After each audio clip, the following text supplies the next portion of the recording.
Police को समर्थन नहीं पाते। देश की बेटियां इंसाफ मांग रही और समर्थनों को पुलिस डरा डरा कर यहाँ से भगा रही। समर्थन आ तो रहे हैं, गरीब आदमी को नहीं आने दिया जा रहा। जो अपने अधिकार जानते हैं उनके अधिकार छीनने का काम ये वही पुलिस प्रशासन कर रही है, जो बिकाऊ प्रशासन के साथ मिलकर भ्रष्टाचार को बढ़ा। बजरंग बली थे, वो अपने गधे से दौड़ा दौड़ा के मारा है। सप्ताह में जो बैठेगा, जिसने 91 गाली खाई थी अभी भी जिंदा है। अगर जिंदा ना होता तो इतना पावरफुल आसाराम तंत्र बर्बाद हो रहा है। इसके 3 ही लोग जिम्मेदार होते हैं। एक बिका हुआ कलम। जी 5 करोड़ यूट्यूब चैनल है और यूट्यूब 5 करोड़ को देखने वाली वो जनता। प्रधानमंत्री कहता है मैंने 35 साल भीख मांगा और ये तीनों हंस के ताली बजाते हैं। क्या छोटे स्तर पर काम करने वाली मीडिया उनकी पोल नहीं खोलती? हाँ, सबके पास कपड़े हैं, सबके पास खाना है। अरे यार भाई, एक बात के बाप है वो समर्थन देने इसलिए आए। ये मैसेज है हमारे लिए कि हम धड़कनें यहाँ पर बढ़ जाएगी अगर आप सोचेंगे कि दिल्ली में ये जंतर मंतर पर क्या हो रहा है। जिसने नहीं सुना वो भी सुन ले, क्योंकि पूरा भारत सिर्फ पहलवानों की इज्जत बचाने के लिए लगा हुआ है। मगर पहलवानों की इज्जत बचाने वाले वो वकील और वो जज और वो बड़े बड़े नेता यहाँ शपथ खाकर जाते हैं और न्याय नहीं होता। बहन बेटियों की इज्जत को उड़ाया जाता है और इज्जत को उड़ाने वाले वही सफ़ेद कपड़े पहनकर बहन बेटियों की इज्जत को बर्बाद करते हैं। और आपका तमाम पैसा, जो आपकी मेहनत का पैसा होता है, वो 17 दिन तक यहाँ चीखते चिल्लाते रहते हैं। और आपकी अर्थव्यवस्था को जो मजबूती पैसों के दम पर मिलती है, उसी पैसे को बर्बाद उस नेता के दम पर किया जाता है जो नेता भ्रष्टाचार फैलाने में और भ्रष्टाचार जाता है कि सिर्फ आप चंद 2 रोटियों के लिए आप अपने बच्चों को पालो और जानवर की भांति इस जीवन को काटते हुए शहीद हो जाओ, बलिदान दिया जाए। और बलिदान देने वाले लोगों को सिर्फ रोडों पर खदेड़ा जाता है। आइए हम जानते हैं जंतर मंतर पर यह 17 दिन से क्या चल रहा है और क्यों आपके पैसों को बर्बाद किया जा रहा है। हमारे साथ तमाम साथी है जो देश की बुलंद आवाज़ है, जो संघर्ष हमेशा करते हैं। पार्ट टाइम ड्यूटी करने वाले यहाँ नेता ना आए, सिर्फ 2 घंटे के लिए नेता आते हैं और वीडियो बनाकर चले जाते हैं। मुद्दों पर कोई बात नहीं करता। आइए जानते हैं मुद्दों पर कौन बात करेगा और कौन से अच्छे सवाल जो आपकी ज़िंदगी को सुधार देंगे और भारत की व्यवस्था को मजबूत बनाने के लिए वो क्रांतिकारी साथी क्या करेंगे। हमारे साथ हैं हमारे साथी। क्या नाम हुआ सर आपका? मेरा नाम राकेश प्रजापति है। मैं रिपब्लिकन थाना दिल्ली स्टेट का प्रेसिडेंट हूँ। हम लोग बाबा साहब भीमराव अम्बेडकर जी के परिवार के संग काम करते हैं, हमारा सौभाग्य है। और बाबा साहब भीमराव अम्बेडकर जी के जो ग्रैंडसन हैं माननीय आनंदराज अम्बेडकर साहब, उनकी पार्टी दिल्ली का अध्यक्ष हूँ मैं और नॉर्थ इंडिया का प्रभारी हूँ। दिल्ली में ये क्या चल रहा है कुछ बताएंगे? क्योंकि अभी तक घर घर तक जो दिया जलना चाहिए था, जैसा प्रधानमंत्री जी कहते हैं थाली बजाओ, ताली बजाओ, जोत लगाओ, क्या कहेंगे इस बात को देखकर? जो बेटी बचाओ और बेटी पढ़ाओ को जो नारा देता था, जो मजबूत व्यवस्था बनाती थी, संस्कृति सभ्यता जीना सिखाती थी, वो भारत की व्यवस्था पर किस तरह दाग लग रहा है? क्या कहेंगे इस बारे में? देखिए, दुर्भाग्य ये हमारा कि जो सरकार सबसे ज़्यादा बेटी बचाओ और बेटी पढ़ाओ का नारा दे रही थी, उसकी आँख के नीचे 17 दिन से वो महिला पहलवान जिन्होंने देश का नाम रोशन किया, जिन्होंने पूरे देश में भारत का झंडा फहराया, जब वो जैसे लोग न्याय मांगने के लिए ये हाल है, तो आप सोच लीजिए देश का क्या हाल होता है।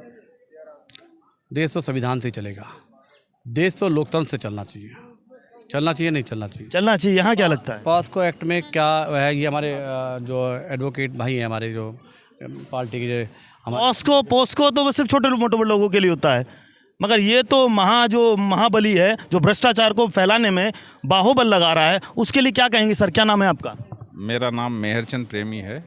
और पॉक्सो ऐसा एक्ट है जो FIR दर्ज होते ही गिरफ्तारी जरूरी है। जरूरी है? जरूरी, नॉन बेलेबल ऑफेंस है। नहीं, ऐसा तो नहीं लगता। नॉन बेलेबल है ये कह रहा है सर, क्योंकि ब्रजभूषण के लिए लागू नहीं हो रहा, आपको ऐसा लग रहा है। लेकिन किसी भगवान है वो, भ्रष्टाचारियों का भगवान है। ये देश संविधान से नहीं चल रहा है, ये कानून से नहीं चल रहा है सर। नहीं चल रहा है, गरीबों के लिए चलता है। गिरफ्तार हो जाता, गरीब गिरफ्तार है, पोस्को एक्ट में बंद है। किसी आपके मेरे ऊपर हो जाए तो हम अंदर होंगे एक तुरंत। तो फिर ये कौन है ऐसा? ये तो ब्रजभूषण के पीछे इसकी ताकत सरकार है, मोदी है, शाह है, 14 MP ये कवर करके रखता है। तो इसलिए इस गवर्नमेंट के ऊपर बड़ा दबाव है इसका। गवर्नमेंट के ऊपर? गवर्नमेंट के ऊपर। गवर्नमेंट किसके दम पर चलती है? जनता के दम पर। ऐसी जनता? अब बता दिया ना, कर्नाटक अंधी बहरी गूंगी है। कर्नाटक ने दिखा दिया ना जनता ऐसी है। कर्नाटक आज ही अभी देश में लोकतंत्र जिंदा है, ये राजतंत्र नहीं है। बहुत सारे लोगों को गलतफहमी हुई है ठीक है ना। अब वो टाइम नहीं है जो बेटा जो रानी की गोद से पैदा हुआ, अब बैलेट पेपर से पैदा होता है। ये आप गलत फहमी में रह रहे हो। ठीक है, मुझे बड़ा अच्छा लगा कि आप सोशल मीडिया वाले और आप जैसे यदि ये देश की मीडिया हो जाए 24 घंटे ये ईमानदारी से काम कर ले। ईमानदारी, मैं आपको बता दूं मान्यवर जी, आपका चैनल है पक्ष न्यूज़, हमेशा आपके पक्ष में रहेगा, मगर सुधारेगा। अगर सही काम नहीं करोगे तो फिर आपकी जो लंका है, जैसे आपको बताया जाता है कि वो रावण की लंका जो गलत लोगों का साथ देती थी, उस लंका को पक्ष न्यूज़ जला के राख कर देगा, मगर आपके दम पर, सिर्फ आपके दम पर। तो आप चाहते हो तो आप सच बताइए, क्या मीडिया बिकाऊ नहीं है? यदि गोदी मीडिया नहीं है? यदि मीडिया 24 घंटे के लिए सिर्फ, पहले क्या होता था, मीडिया का काम क्या था? मीडिया का काम था सरकार की बुराइयों को, जो जनता के हित में काम नहीं हो रहे हैं उनको उजागर करना। आज मीडिया का काम क्या है? 5-7 लोग हैं, वो सभी जानते हैं, उनका काम सिर्फ और सिर्फ इस सरकार की रक्षा करना है, इस सरकार को कवर करना है। ऐसी सरकार, अब सरकार तो देखिए जनता नहीं चुनी है, पर यही है, उतारेगी भी जनता, ये भी वाली बात पर। कैसी नीतियां होनी चाहिए ऐसी सरकारों की जो बहन बेटियों को रोडों पर उतरना पड़ रहा है? देश तो संविधान से चलना चाहिए, देश में लोकतंत्र जिंदा रहना चाहिए, देश में कम से कम मैं तो ये मानता हूँ आज के टाइम में संविधान की रक्षा के लिए तो अम्बेडकरवादी खड़े हुए हैं और हमेशा खड़े हुए हैं। बाकी नेता क्या करेंगे जो संविधान अधिकार जो लोगों के घर तक पहुंचाते हैं? कुछ नेताओं को ऐसा लगता है कि राजतंत्र आ गया, जनता ने 5 साल के लिए चुना है तो सारे जीवन के लिए। इससे पहले भी बहुत सारे लोगों को ये गलत फहमी रही है कि जी उनका राज आ गया तो उनका राज ही रहेगा, ऐसा नहीं है। हिटलर की लाइफ ज़्यादा लंबी नहीं थी, तानाशाह ज़्यादा लंबे चलते ही नहीं है, कुछ टाइम के लिए इंतजार कर लो, देख लो। ये भी किसको कहेंगे तानाशाह? हमारे देश के प्रधानमंत्री को तानाशाह है, किसी की भी नहीं सुनता, नहीं, सबकी सुनता, किसी की नहीं सुनता। पत्थरों को पुजवाने वाले लोग क्या तानाशाह होंगे? देखिए, बैठे बैठे आपको आलसी बना दिया और आलसी में भगवान बना दिया, उसको कैसे तानाशाह कहें? जो हिटलर की स्टाइल थी वो इसी की स्टाइल। घर बैठे सब कुछ मिल रहा है। वो राष्ट्र, जो वो हिटलर बोलता था ना, राष्ट्रभक्ति, देशभक्ति, वो ये बोलता है, लेकिन पीछे क्या करता था, जनता के साथ क्या करता, जनता को पता था, तो जनता उतार फेंका उसको, वो भी चला गया। अच्छा, आप ये बताइए कि आपका पैसा रोडों पर बर्बाद नहीं किया जा रहा, सिर्फ एक भ्रष्टाचारी के पीछे करोड़ों रुपया हमारी काफ़ी ऐसी फोर्स है जो तैनात है 17 दिन तक, तो कितना पैसा बर्बाद हुआ होगा? ये क्यों? रोज के लग रहे हैं, करोड़ों रुपए की बर्बाद। कौन देगा इसका हिसाब? हम दे रहे हैं। नहीं, हिसाब तो गवर्नमेंट देगी, ये सरकार देगी। अभी लिया है आंदोलन का जो पैसा खराब होता है और एक आदमी भ्रष्टाचारी होता है, सबूत होते हैं, फिर उसकी कानूनी व्यवस्था को मजबूत बनाने के लिए और उसको आगे तक और ताकत देने के लिए सबूत नहीं मिलते। अब जनता की आंख खुल गई है, कर्नाटका से मामला शुरू हो चुका है, ये सरकार धराशायी है, इनका आखिरी टाइम शुरू हो गया, अभी उल्टी गिनती शुरू हो गई है। ऋषि लुथारिया, मैं एक्टिविस्ट हूँ इंडिया अगेंस्ट करप्शन से और दामनी मूवमेंट हम ही ने किया था। यहाँ पे जो आप बात कर रहे हो कि जनता मतलब कि आर्मी की ज़रूरत क्यों है, 2014 से पहले आर्मी नहीं लगती थी यहाँ पे, राइट? तो अभी अचानक आर्मी की जरूरत क्यों पड़ गई? ये कि जनता को कंट्रोल करने के लिए। जनता को कंट्रोल, ये खर्चा तो सरकार खुद करवा रही है ना अपने आप, जनता तो कुछ नहीं कर रही। पहले क्या कुछ हो रहा था यहाँ पे?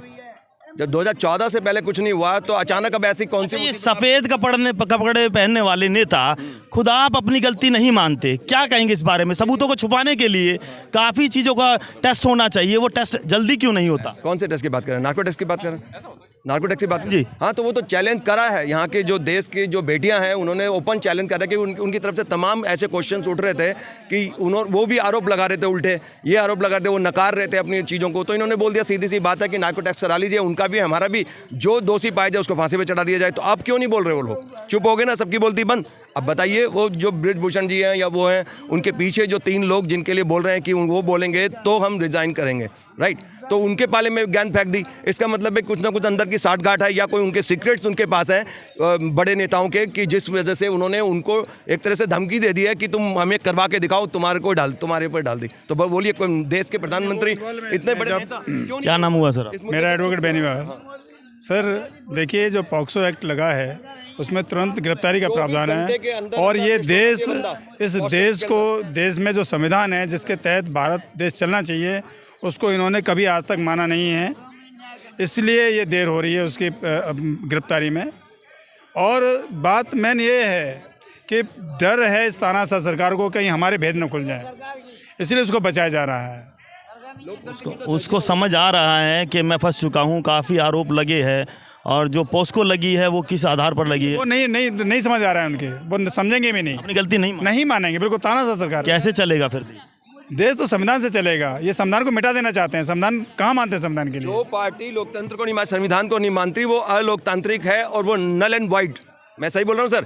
जो कॉन्स्टिट्यूशन को नहीं मानती, वो देश को नहीं मानती, अनकॉन्स्टिट्यूशनल घोषित करेंगे सरकार को, क्योंकि वो लोकतंत्र को नहीं मान रही है, कॉन्स्टिट्यूशन को नहीं मान रही है। जो कोई कानून बना हुआ है पॉस्को एक्ट का, विद इन 24 आवर्स वो बंदा आरोपी अरेस्ट होना चाहिए, लेकिन नहीं हो रहा है। इसका मतलब है कि आप कानून को नहीं मानते हैं, जो कानून जो कॉन्स्टिट्यूशन के हिसाब से बनाया हुआ है, राइट? तो अगर सरकार कोई ऐसी अनकॉन्स्टिट्यूशनल काम करती है तो इसको नल एंड वाइड घोषित करो, इस सरकार को इनवैलिड घोषित करो, इसके खिलाफ में महाअभियोग लाया जाए, क्योंकि ये कानून को नहीं मान रही है। कब तक सुनवाई हो जाएगी? इंसान को बचाने के लिए सरकार ने पूरे देश को तलतल कर दिया है। सुनवाई तो सब जब होगी, जब उसकी अरेस्टिंग होगी, ट्रायल चलेगा। अभी तक कुछ नहीं हुआ अभी तक। अरेस्ट करने की बजाय आरोपी को पॉक्सो में प्रावधान ये है कि पहले अरेस्टिंग, उसके बाद इन्वेस्टिगेशन, लेकिन इन्होंने उल्टा कर दिया कि पहले इन्वेस्टिगेशन करेंगे, उसको क्लीन चिट बाहर निकाल देंगे। तो ये सरकार का रवैया है। तरीके से आरोपी अरेस्ट होना चाहिए। एक तो पॉस्को एक्ट के हिसाब से कि वो 24 आवर्स के अंदर अरेस्ट होना चाहिए। दूसरा, वो बाहुबली है, इस केस के अंदर वो एविडेंस को मिटा सकता है या विटनेस को इन्फ्लुएंस कर सकता है। ये दूसरी वो है बाहुबली। तो वो कह रहे हैं कि ताकत मैं अपनी ताकत से बना हूं, बाहुबली का मतलब वो नहीं होता। ताकत से तो उनके केस के 50 केस लगे हुए, वो झूठे हैं क्या? वो जो 50 की लिस्ट लगा, साबित नहीं हो पाया है। साबित तो हो ही नहीं पाता। जब बंद कमरों के अंदर आप पाप करोगे तो सबूत कौन देगा? आशाराम भी बंद कमरे में पाप किया तो वो अरेस्ट हो गया, अंदर जेल में सड़ रहा ना। इसका भी बंद कमरे में तो ये बोला कोई बात नहीं, मैं चालू बन जाता हूँ। LLB कर रखी है ना उन्होंने भी। वो कहते हैं कि मेरा सबूत ला के दे दो, तो बंद कमरे में तो कोई सबूत लाया नहीं जा सकता अनलेस कि वो खुद ही बोले। जो आरोप लगा रहा है बंदा, वो पीड़ित है, वो भी बोल रही है कि मेरे साथ ऐसा ऐसा हुआ। एक नहीं 7 लोग बोल रहे हैं और वो कह रहे हैं नार्को टेस्ट करा लीजिए, सत्य पता लग जाएगा, सबके सामने आ जाएगा। लेकिन यहाँ तो लोकतंत्र की धज्जियां उड़ी पे, जो समाज की बात करते हैं, जो जनता की बात करते हैं, जो जनता के इशू उठाते हैं, उन्हीं को अरेस्ट करके मारा जाता है, पीड़ित करा जाता है और धमकी। नार्को टेस्ट में मेरे ख्याल से लगता है पूरे भारत का पैसा लग जाएगा 1 महीने का, जब भी नार्को टेस्ट नहीं हो रहा। क्या कहेंगे इस बारे में? 15 दिन पैसे लग चुके, कोई बात नहीं, 15 दिन के बच जाएंगे। देखिए, जब हम लोग उस लायक नहीं होते हैं, जब सरकारें या जो नेता लोग इस लायक नहीं होते कि देश को चला सकें, तो वो लोग उल्टी सीधे काम करते हैं जो कि उनके समझ में नहीं आता। इससे प्रूव होता है, जैसे प्राइवेटाइजेशन हुआ है तमाम चीज़ों का, नवरत्न कंपनियों का, सब चीज़ें। पहले तो वो बोलते हैं सिक यूनिट है और अपने दोस्तों को, मित्र दोस्तों को, इंडस्ट्रीज को बेचते ही वो प्रॉफिट में चली जाती है। इसका मतलब आपसे क्यों नहीं जा रही प्रॉफिट में? इसका मतलब आप लायक नहीं है। इनका मानना एक है कि लेडीज़ जैसे प्रकार से हमारी बहन बेटियों ने मेडल लाए और पूरे बचपन से लेकर मेहनत की, उसको बिल्कुल नेस्तनाबूद करने के लिए इनकी पॉलिसी है कि लेडीज़ आगे ना पाए। क्योंकि बाबा साहब ने भी कहा था, तथागत ने भी कहा है कि हम उस घर की, उस समाज की तरक्की तब देखेंगे कि उस घर की महिलाएं कितनी जागरूक हैं। तो महिलाएं जागरूक न हो, इसलिए इनके साथ एट्रोसिटी की गई है। और एक नहीं, बहन इन लड़कियों का कहना है कि कई हज़ार लड़कियों के साथ इन्होंने बदतमीजी की है। जिस प्रकार की बदतमीजी किया करते थे, बनियान उठा करके लड़कियों के साथ बदतमीजी करना, और साफ आरोप लगा रही हैं। अगर आप इतने ठीक हैं तो नार्को टेस्ट कराइए, आओ ट्रायल में। नार्को टेस्ट करवाने के लिए क्या करना पड़ता है? सड़कों पे उतरना पड़ता है? सर, जब नहीं मिल रहा है न्याय तो बेचारी मजबूर किया है सरकार ने। क्या नाम हुआ सर आपका? कलीम शेख। किस लिए आए हो आप जंतर मंतर? जंतर मंतर पे मैं इसलिए भी आया हूँ, देखिए, क्योंकि ये जो खिलाड़ी बैठे थे उनके लिए आया हूँ। और वो इसलिए आया हूँ कि गलत हो रहा है कि आज कल को देखो, मेरा भी 1-2 बच्चे हैं, बीवी है, तो बच्चे का तो सपना हर माँ बाप का रहता है कि खिलाड़ी बने। कोई चाहता है क्रिकेटर बने, कोई चाहता है फुटबॉलर बने, कोई वेट लिफ्टिंग करे। तो अगर मान लीजिए ये बच्ची को अगर प्रोत्साहन करके अगर इसको इंटरनेशनल खिलाड़ी बनाया गया, और भी आने वाले भविष्य में और भी बच्चे आएंगे, तो अगर ऐसा होता रहा तो ये गलत होगा ना। कल आज इनके साथ तो कल मेरे इनके साथ कल को मेरे बच्चों के साथ, तो ये नहीं होना चाहिए। हम ये चाहते हैं हम कि एक पीसफुली भारत अपने बच्चों को दे जाएं, क्योंकि हमारे पूर्वजों ने जो इस भारत को आज़ाद कराया था, तो वो ये सपना देख करके आज़ाद कराया था कि आने वाली जो पीढ़ियाँ, यानी कि हम इस आज़ाद भारत में आज़ादी से सांस ले सकें। इसलिए तो बाबा साहब भीमराव अम्बेडकर ने आर्टिकल 19 डाली, freedom of speech and expression. उसका मतलब क्या हुआ कि हमारा मालिक कोई नहीं है, ना कोई PM है, ना कोई CM है, ना कोई DM है। हम मालिक, हम जनता हैं। इसीलिए बोला गया freedom of speech and expression. उसका मतलब ये हुआ कि हम नेता का कॉलर पकड़ के हिसाब पूछ सकते हैं कि हमने तुझे वोट दिया, तूने मुझे क्या दिया। ये चीज़ें हैं तो जो कि अवेयरनेस नहीं है, लोग नहीं कर पा रहे हैं। और अब जो है कर्नाटक का आज ही चुनाव रिजल्ट आया, वो देख करके अब ये एक उम्मीद जगी है कि अब जनता जागेगी। जो मुंशी प्रेमचंद जी ने कहा था कि सिंहासन खाली करो कि अब जनता आ रही है, वही चीज़ अब कर्नाटक से जनता आ रही है और कर्नाटक ने इनका नाटक खत्म कर दिया। सप्ताह में जो होंगे, बजरंग बली थे वो अपने गधे से दौड़ा दौड़ा के मारा है। सप्ताह में जो बैठेगा, जिसने 91 गाली खाई थी 91 सीट नहीं ला पाया। आप मुझे बताइए, सप्ताह में जो बैठेगा वो कुछ भी कर सकता है? तो वो तो कर्नाटक ने जवाब दे दिया ना, कुछ भी नहीं कर सकता। यहाँ क्या हुआ है दिल्ली? अभी ब्रिजभूषण का अभी देखे ना, उधर सत्ता गई, इधर उसकी बात मान ली गई, इनकी एसोसिएशन से हटा दिया एसोसिएशन से। हटा दिया। तो जेल में कौन जाएगा? देखिए मैं तो एक बात बोलूँ, जेल में कौन जाएगा? जेल में देखिए अभी ये हमारे वकील साहब हैं और ये भी वकील साहब ही लग रहे हैं। तो मैं ये कह रहा हूँ कि हमारा देश का जो कानून है ना अभी भी जिंदा है। अगर जिंदा ना होता तो इतना पावरफुल आसाराम जेल ना जाता, इतना पावरफुल राम रहीम जेल ना जाता। तो ये उनसे ज़्यादा पॉपुलर नहीं है, ये भी जाएंगे, इंतज़ार कीजिए। सत्ता में बैठे हुए अधिकारी विपक्ष को मजबूत नहीं बताते, क्या कहेंगे इस बारे में? विपक्ष मजबूत नहीं होता? विपक्ष देखिए, विपक्ष मजबूत है लेकिन मीडिया उस तक नहीं पहुँचा। कैसा मजबूत होता है, कुछ बताएंगे? मैं तो एक वो आप जो मजबूती की बात किए, हाँ, वो मजबूती की बात करें। पहले लिखा भी था, मैं मेरे पेज पर आइएगा तो बहुत लिखता हूँ। यही बताइए, जनता देखेगी आप। पहले लिखा था कि लोकतंत्र के बर्बादी के 3 लोग जिम्मेदार होते हैं। आज जो लोकतंत्र बर्बाद हो रहा है इसके 3 ही लोग जिम्मेदार होते हैं। एक बिका हुआ कलम, जो ये पत्रकार जिसको आप बोलते हैं, ये चाटुकार बन चुके हैं। तो बिका हुआ कलम, सोई हुई जनता, मरा हुआ विपक्ष, ये तीनों। तो अब ये तीनों यहाँ दिखे हैं आपको? कितने सालों से देखते आ रहे हो? आपको दिखे? आप बताइए, हम आपसे पूछ रहे हैं, हम तो अभी अभी जागे हैं। ये माइक मुझे दीजिए और सवाल मैं आप ही का है ये पक्ष, आपके पक्ष वो इसलिए कह रहा हूँ कि जो सवाल होना चाहिए वो आप लोग नहीं कर रहे हो। सवाल ये कर रहे हो आप लोग, आम काट कर खाते हो कि ठूस कर खाते हो। सवाल ये करते हो कि आप थकते क्यों नहीं हो, जबकि सवाल ये होना चाहिए कि 2 करोड़ रोजगार के हिसाब से हर साल, आज 9 साल में 18 करोड़ रोजगार कहाँ है? क्योंकि ये फिर चुनाव में आ रहे हैं ना, तो ये सवाल आप पूछेंगे ना। 5 करोड़ यूट्यूब चैनल होते हैं मान्यवर जी, 5 करोड़ यूट्यूब चैनल है और यूट्यूब 5 करोड़ को देखने वाली वो जनता कम पड़ जाती है। क्या कहेंगे इस बारे में? कौन से चैनल को देखेंगे जो सच दिखाएगी?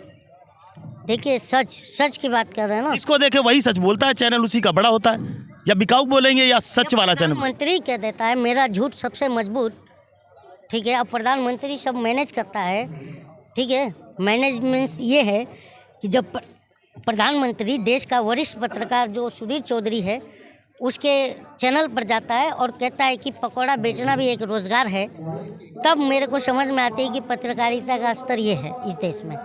जब हमारा प्रधानमंत्री आज तक पर जाता है तो उसके साथ में 3 एंकर खड़ा होकर के प्रधानमंत्री कहता है मैंने 35 साल भीख मांगा और ये तीनों हंस के ताली बजाते हैं, तब मुझे ये शक हो जाता है कि अब पत्रकार। आप एक बात बताइए, ये सफ़ेद कपड़े वाले जो एक नॉर्मल बंदा आता है वो बाहुबली बन जाता है, ये बनता कैसे है?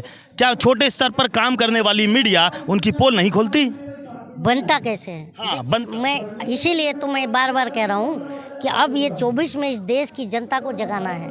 वो जगाना है कि जो हम गरीबों की गरीबी की लड़ाई लड़ता है, वो हमारी गरीबी की लड़ाई लड़ते लड़ते वो अमीर बन जाता है और हम वहीं 11 नंबर के बस पकड़ के वहीं खड़े रहते हैं, ठीक है ना। तो ये अब ये मैसेज देश में जाना चाहिए कि अब हमें किसी के पीछे खड़ा नहीं होना। अब ये मैं बार बार कहता हूँ, और ये बात को बहुत साल पहले मुंशी प्रेमचंद जी ने कह दिया कि सिंहासन खाली करो कि अब जनता आ रही है। तो अब जो 24 की जो लड़ाई है, जनता बनाम सत्ता होगा, क्योंकि विपक्ष तो दिख रहा नहीं है। आज जो कर्नाटक का रिजल्ट देख रहे हो, भी जनता और सत्ता के बीच की लड़ाई थी तब, क्योंकि 40% की सरकार जनता ने नारा दिया था। जो संतोष पाटिल ने जो जनता क्या चाहती है आप कुछ बताएंगे? जनता को आपने देखा है, समझा है, बखूबी से समझ के इस बात को रखा है। जनता क्या चाहती है, कैसी सरकार चाहती है? जनता क्या चाहती है? वो जनता ये चाहती है रोटी, कपड़ा और मकान, शिक्षा, स्वास्थ्य और रोजगार। दे रहे हैं? नहीं दे रहे हैं ना। हाँ, सबके पास कपड़े हैं, सबके पास खाना है। अरे यार भाई, एक बात बताओ, जनता की, क्योंकि जनता के पास तो आवाज़ है नहीं, क्योंकि जनता को बोलने ही नहीं दिया जा रहा है।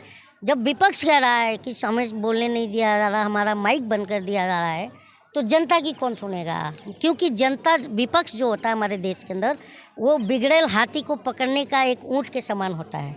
उसका कान पकड़ता है, चल ये क्यों नहीं कर रहा, तो वो चीज़ नहीं हो रही है ना।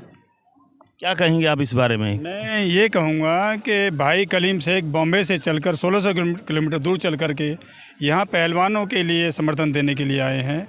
इस सरकार के लिए बड़ा अच्छा मैसेज है जो हिंदू और मुस्लिम कराती है। क्या ज़रूरत थी इनको वहाँ से यहाँ आने की, लेकिन नहीं, ये मुस्लिम विदेश से नहीं आए हैं, ये मुस्लिम इनके द्वारा सताए हुए हैं, उन्होंने तब इन्होंने इस्लाम अपनाया है। भाई कलीम शेख यहाँ खड़े हुए हैं, इस बात को बता देंगे। ये बेटी भारत की बेटी है, पर्टिकुलर किसी जात की बेटी नहीं है, किसी समाज की बेटी नहीं है, सबकी बेटी है। उनके दिल में दर्द था कि वो भी किसी माँ के बेटे हैं, किसी बहन के भाई हैं, किसी बेटी के बाप हैं। वो समर्थन देने इसलिए आए हैं। ये मैसेज है हमारे लिए कि हम हिंदू मुस्लिम नहीं, ये हम सब एक हैं। कितना इस सरकार को एक मैसेज यही देना है कि सरकार ये चलेगी तो संविधान से चलेगा देश, मनवादी उससे नहीं चलेगा। जिस प्रकार दोहरी नीति इन्होंने अपनाई है कि पॉक्सो में FIR होने के बावजूद भी उस बाहुबली को अरेस्ट नहीं किया है, तो क्या मैसेज देना चाहते हैं? क्योंकि ये मनमानी तानाशाही करना चाहते हैं। ये इस देश के होंगे, पाकिस्तान के हैं। ये कौन कह रहा है? ये कौन कह रहा है? नागरिक ये नहीं है। पाकिस्तान का है। आप अपनी तरफ से लैंड ऑर्डर मेंटेन करना। जानबूझ के इंटेंशनली आप काम कर। अरे नहीं, रुकिए, यहाँ पे रुकिए।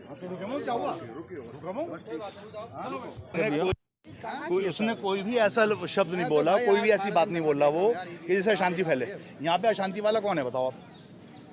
अगर यहाँ पर आ गए तो अशांति का मतलब थोड़ी है। कोई बात झगड़ा फसाद करोगे पकड़ ले। ये वो क्रांतिकारी लोग हैं जो तन मन धन से अपने देश की बहन बेटियों की इज्जत बचाना चाहते हैं, मगर इज्जत को बचाने दिया नहीं जा रहा। सूत्रों ने बताया कि ऐसे तमाम साथी यहाँ आते हैं जो अपनी बहन बेटियों की इज्जत की परवाह करते हैं। यहाँ से उन्हें न्याय मिलेगा और उन लोगों से मिलेगा जो बाहुबल का भ्रष्टाचार में प्रयोग करते हैं, मगर यहाँ पुलिस प्रशासन उन लोगों को अंदर घुसने नहीं देती, और घुसने देती है तो फिर उन्हें जेल का रास्ता दिखा देती है। पता नहीं लगता वो लोग कहाँ से आए थे, कौन थे और उन्हें इंसाफ कैसे मिले। क्या पुलिस प्रशासन भ्रष्टाचारियों को बचाने के लिए ऐसा कर रही है? जो आंदोलन ऐसे ही कमज़ोर पड़ेगा जब गरीब कमज़ोर वर्ग को जंतर मंतर नहीं पहुंचने दिया जाएगा। हर व्यक्ति अकेला ही दिखेगा, जानवर की भांति जीना सिखा रही है ये सरकार है। इसकी बाजू तोड़ दो। अब आप अकेले हो इस आंदोलन में, अकेले बैठे हो? पूरे देश का आंदोलन है, पूरे देश का आदमी है। 36 जात की लड़की है, 36 जात का आंदोलन है। कितने दिन हो गए इस आंदोलन को? आज मुझे 17 दिन हो लिया। 17 दिन में सारा खाली हो गया। देखिए आप, हम जंतर मंतर पे आए और जंतर मंतर पर देखा इंसाफ और इज्जत की लड़ाई में आप साथ दीजिए। तो आप यहाँ देखिए, साथ देंगे वो लोग जो देश की व्यवस्था और पुलिस सुरक्षा के नियमों का उल्लंघन नहीं करेंगे। नियम का उल्लंघन करे या ना करे, इस वीडियो को आप ज़्यादा से ज़्यादा शेयर करना, तो आपको ये लग पाएगा कि यहाँ पर लोगों की तादाद, जो बड़े बड़े राष्ट्रीय अध्यक्ष, किसी पार्टी के बड़े बड़े बाहुबली नेता यहाँ आकर समर्पण तो दिए थे, मगर 17 दिन होने के बावजूद जिस तरह यहाँ सूना पड़ा हुआ है, वो आपने सुनसान जगह जंतर मंतर वाली, जो पूरे भारत में और पूरे विश्व में इस बात पर चर्चा चल रही है कि बेटियों के इंसाफ को वो पार्टी वो हक अधिकार दिला पाएगी जो भारत की सुरक्षा को, बेटियों की सुरक्षा को, इज्जत को दिलाने में हमेशा भाग्यशाली आत्माओं के साथ मिलकर इज्जत दिलाती है। वही भारत इज्जत दिलाने में आज नाकाम हो रहा है। वो पार्टी नाकाम हो रही है जो महिला की सुरक्षा को बहुत अच्छे तरीके से जानती है। संस्कृति और सभ्यता को हिंदू रीति रिवाज से चलाने वाली ये पार्टी आज ब्रिजभूषण जो सांसद है उसे बचाने में नाकाम हो पाएगी, या फिर आपकी उन जो धाराओं को संविधान अधिकार के दायरे में दिलाकर उसे सज़ा दिलवाती है, वो धाराएं उस पर लग पाएगी। यहाँ हमने तमाम साथियों से बात की, और बात करने के बाद आप इस वीडियो को ज़्यादा से ज़्यादा देखना। जो ये वीडियो चल रहा है, इस वीडियो में हम आपको दिखा रहे हैं, ये भीड़, ये उन लोगों की भीड़ है जो छोटे छोटे तबके से, छोटी छोटी गलियों से और छोटे छोटे राज्यों से आकर यहाँ समर्पण देते हैं। उन बेटियों के जो इज्जत बचाने के लिए जो ये बोर्ड लगा हुआ है, फ्लैक्स लगा हुआ है, उन्हें मान सम्मान दिलाने की जो लड़ाई लड़ रहे हैं, वो आज यहाँ कमज़ोर पड़ती नज़र आई। हमने यहाँ देखा और ये वीडियो आपको दिख रहा होगा, यहाँ 2 लोगों को पकड़ा गया और पकड़ने के बाद उनको जिस तरह से पुलिस समझा रही है या फिर धमका रही है, यहाँ ना आने देने वाली जो तरीके वाली वो लड़ाई, वो षड्यंत्र रचा जा रहा है कि यहाँ तमाम जो लोग अलग अलग राज्यों से आ रहे थे वो यहाँ इस वजह से नहीं आ पाएंगे और आएंगे तो उनको बचाएगा कौन। तो इस वीडियो को ज़्यादा से ज़्यादा शेयर करना, अपने चैनल को ज़्यादा से ज़्यादा सब्सक्राइब करना। सब्सक्राइब इसलिए करना, वो समस्या कैसी जिसका समाधान वो सरकार नहीं कर पाती। जय हिंद, जय भारत, जय संविधान।